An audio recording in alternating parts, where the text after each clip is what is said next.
તમારા સાસુ સસરા ખાલી અને ખાલી 2-3 અઠવાડિયા પૂરતા જ અહીં તમારી સાથે રહેવા આવે છે.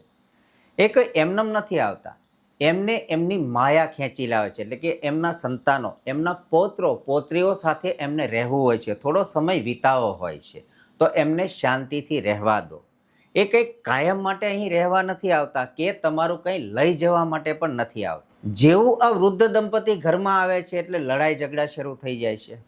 અર્થ વગરના કંકાસ શરૂ થાય છે. વાસણો પછડવા લાગે છે.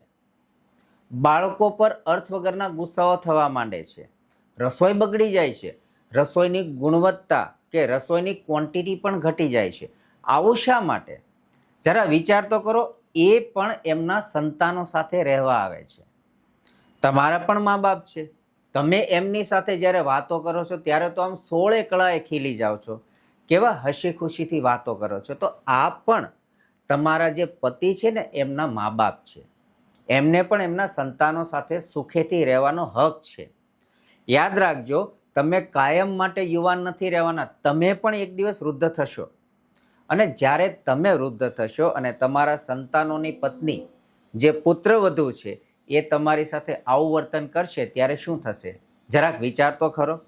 આ જે બાળકો છે ને એ તમને જોઈને મોટા થાય છે, તમારું વર્તન જોઈને જ મોટા થાય છે. એટલે યાદ રાખો, આજે તમે જે કંઈ કરી રહ્યા છો ને આવનારા સમયમાં તમારી સાથે પણ આવું જ થશે. એટલે દરેકે દરેક વ્યક્તિનો આદર સત્કાર કરો અને હળી મળીને રહો.